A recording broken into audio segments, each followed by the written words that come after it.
What is going on, people? Welcome back to Double Clutch Auto Reviews, and thank you so much for tuning in for another how-to video. My name is Mark, and today we're going to do a spark plug replacement on my 2008 Honda Accord V6. This is a rather simple job, and you'll need a few tools to do it. This household toolkit with the socket set inside, a spark plug socket that specifically fits your spark plugs, and the difference between this and a regular socket is that there's a rubber gasket inside that holds the spark plug when you're taking the old ones out and you're putting the new ones in. You, of course, also need your spark plug replacements, and with this specific car, it is also recommended that you replace your coil on plug boot, so we have 6 of those as well. And just a disclaimer, it's also recommended that you use a torque wrench to get it to exactly 13 pound-feet of torque on each spark plug when you reinstall them. However, it's not absolutely critical that you have this, and I'll show you how to work around that. And what prompted this repair is I was getting a check engine light that was throwing it around, I'd say 5,500 to 6,000 RPMs if I was really revving the engine all the way out, and it was throwing a misfire in cylinder number 3, which is specifically this cylinder right here, closest to the driver at the back of the engine. Typically, this means that your spark plugs are going bad, but it could also mean that my coil packs are going. I really hope it's just the spark plugs, so we're gonna start with that and go from there. And we're gonna start by removing this plastic engine cover right here. These 2 plastic bolts. Just try not to strip them as best you can, as I almost just did right now. There we go, it's already undone. Took maybe half of a turn and this thing comes right off. Now with a 10mm socket, we're going to remove all 3 coil packs up front. Here we go. Awesome. Now we are going to gently pull out our coil pack and then unplug the connection right here. Be careful, my engine's hot, so you don't want to burn yourself. There we go. Out comes our coil pack. And just to keep in mind, I'm going to keep these in the order as they are already in the car. I'm going to put them back in the same order. So if I have another issue, especially with cylinder number 3, I know that it might be this and not actually the spark plug. And last one up front.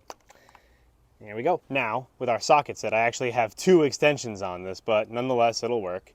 Gently insert. You're going to feel it get snug around your spark plug. There we go. There we go. Wow, and just taking a look at these were definitely, if not on their way out, they were all the way on their way out, because that is definitely not what you want to see in your spark plugs. So I'm glad I'm replacing them. Moving on to the next, just bite right on there. There we go. And there is spark plug number 2. I can't wait to see what the one looks like on cylinder 3.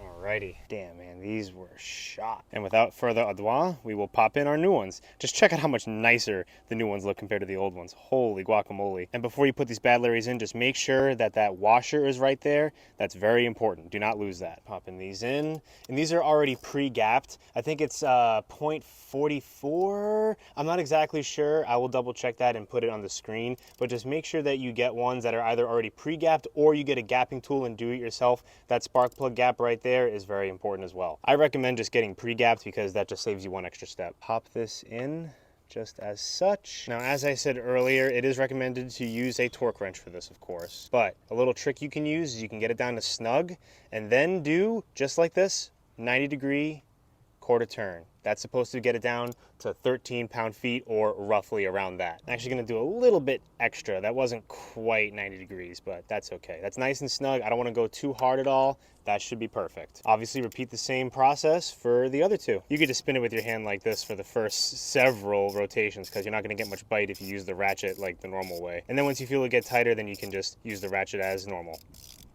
All right, there we go. I feel it get nice and snug. Let's go for 90.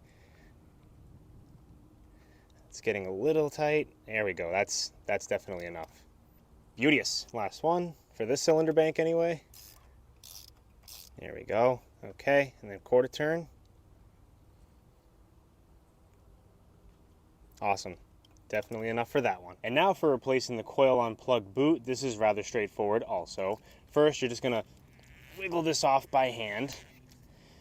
Kind of takes some muscle, but just pop that right off. Then you see that little spring in there? Let me see if I can zoom in on the camera. See that little spring in there? That's probably pretty well embedded. So you're gonna take some needle nose pliers and just gently, come on, pop that out. Keep in mind, see that wide end of it? versus the skinny end of it. That's important. Keep that in mind for 2 seconds from now. Then of course we pull this out. This looks like it's seen better days for sure. You can probably use the needle nose too if you want, but whatever makes your life easier. Get a little bit of a bite on it. There we go. And as soon as you break it loose, just slide that right off. Setting that down, we open up our package for our new coil on plug boot. These are much nicer looking, as you can see. We will first install this part of it, push that all the way down. Very good. Next, installing our little spring. Just take it and drop it in. It's not going to set perfectly, but if it's in there, it's good. It'll set once you put it onto the spark plug. Then finally, take our little end of our boot, pop that on, and there we have it, folks. Eureka. And then finally, if you have it, you can put a little bit of dielectric grease right at the end of it. You want to go about maybe ½ inch inside of it, not too much. You're better off using less than more. I have to remind someone like myself that, because for me, I'm always about going over the top. You know, more is always better, but not for this, guys. Just do a little bit. Just kind of smush it around. Honestly, that's perfect. If you put too much, it can actually cause a spark plug failure, so do not go overboard. And then simply repeat that same process for 5 more times. Alrighty, guys, and now we're going to reinstall our coil packs. These are in their respective cylinder order. Just slide these right on down. There we go. Connect this right here.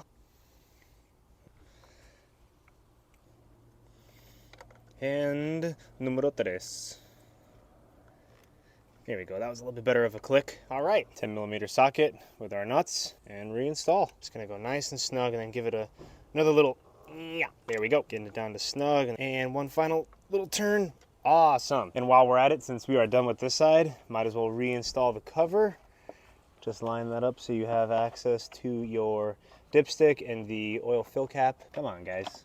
What are we doing? Yeah, it's literally just like a half turn. That's good. There we go. Good. Good enough for me. Front cylinder bank complete. Wonderful. Now, here comes the real fun part, the backside cylinder bank. As you can see from our rather limited access we have back here, this is going to be a little bit more of a pain in the tuchus than the front side for sure. But we're going to do it because we have to, of course, so let's get started. Instead of the screwdriver for this side, I'm going to use my socket wrench with a bit adapter. This might make my life a little bit easier, but we'll see. Finagling our hands down here, we'll just do the same thing on the other side, but with a lot more difficult of an angle. And there's 1, and 2, and 3. At least we don't have to deal with any sort of plastic cover on this side, am I right? Now we simply do the same thing. I'm sorry guys, it's probably really hard to see, but this is the best angle I can get for you guys. I'm trying to do this all myself and film it at the same time. Come on, takes a little convincing, but just be gentle with these electrical plugs. You don't want to have to replace these two mid-repair, right? Popping out each coil pack, and I'm gonna keep them in the same order, as I said earlier, just so I know if I still have a problem with this one, that I know that it's the coil pack and not just the spark plugs. All right, here comes the moment of truth. Let's see how this coil pack looks. I'm a little nervous, I'm not gonna lie, guys, because if this thing's all messed up, then I'm gonna have to replace it too. All right, no, it looks pretty okay. I mean, it still could be failing from something, you know, internal, but I don't see any big cracks in it or anything really wonky or corrosion or whatnot, so I'm gonna bank on this that it's probably okay, hopefully. All right, now we're gonna take our double extendo socket wrench right here. I think I'm gonna probably end up putting this down in there first and then connecting this once I have it set properly, just so I know exactly where we're going. Gently line it up, and there we go. And that fell right into place, so I know it's nice and snug on the spark plug. It's a little bit trickier, obviously, because of the angle that I have to lean over the entire car with, but it's honestly still totally doable. Your hamstring's gonna get a good stretch, definitely. Okay, as you can see, this spark plug doesn't look much better than the other 3, so I'm gonna expect the same going forward. Now I'm just breaking it loose mostly with the ratchet, but then once it spins freely, I'm just doing it by hand. You can also kind of feel when it comes all the way loose a lot easier, like right now. Nothing new, looks the same as the others. All right, last but definitely not least, this is the one that was giving us the issue in the first place. And a little pro tip, be very careful holding everything that you're using. Don't drop anything down here, it just makes your life that much harder. Sure, it's not impossible to go fetch it, but if you're just that little bit of extra careful when holding these things so you don't drop anything, just makes this process a lot smoother, guys. So let's pull this out, let's see how she looks. Oh man, honestly, doesn't look too bad. This is my spark plug that was giving me the issue. Looks pretty much the same as the other ones. Obviously that doesn't mean that it still isn't completely shot and not functional, especially at the RPMs that I was demanding out of this engine for this thing to be firing. But nonetheless, it's not like completely coated in soot or, you know, carbon buildup, whatever. So I guess that's a good sign. We'll see. Moving right along, let's put our new ones in. Feeling it so it's not cross-threaded. Perfect. Set to righty-tighty and getting the snug. Here we go. 90 degrees. That's pretty good. Don't forget, of course, replace the coil on plug boots on each one of the coil packs. You don't want to go through all this effort and not do the job properly, right? There we go. Eureka. Repeat said process for the remaining coil packs and drop them on in. And here we go, folks. This is cylinder number 3's coil pack. It looks pretty good. I replaced everything on it, obviously, but let's hope that this doesn't give me any more issues. We have our little bit adapter with our 10 mil socket. I'm gonna get each nut on by hand just to start them. Make sure that it bites, make my life a little bit easier in this process. We wanna get these to snug. I'm sure that there's a torque spec for them, but if you get them down and do another, you know, little quarter turn like that, you'll be good. And we are done, folks. And here comes a moment of truth and potentially the best part about working on your car. When you're finally done and you get to see if what you did worked or not. Fire this bad Larry up. Awesome, starts okay. Idles perfectly. No lights in the dash at all. Looks perfect to me. Under the hood, everything seems to be in working order. Not noticing any weird noises or anything. I like what I see, folks. I like what I see. And lastly, take it for a good test drive. Now, I've actually taken it around town for about, I'd say 15, 20 minutes now, so it's plenty warmed up. Seems to be no issues at all so far, so things are looking great. And now the true final test, of course, is gonna be a full throttle pull to make sure that it doesn't throw a check engine light or anything like that again. All right, here we go.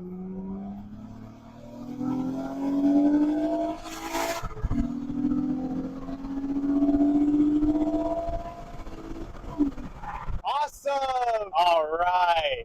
Went all the way through the power band, no issues at all.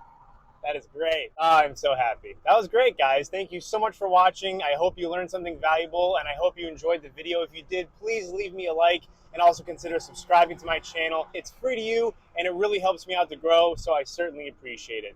Also, guys, I highly recommend that you do this job yourself if you can. I actually found it pretty fun overall, I'm not gonna lie. And after all, it is essential maintenance that you need to do on your car in a timely manner. So why not save some money and do it yourself? Take care, guys. Stay safe out there, and I'll see you on the next one. Have a great rest of your day. Peace. Hello. Taking a how-to video? Yeah, I am actually. Hi. Hi. Hi. It's a how-to what? Spark plugs replacement. Hi, you're so cute. Okay. Yes, hello. You are so friendly. Yes, I know. Yes, she's very friendly. No, it's okay. You still got you on the ground. Hi. Yes, I know. Have a good one. Nice.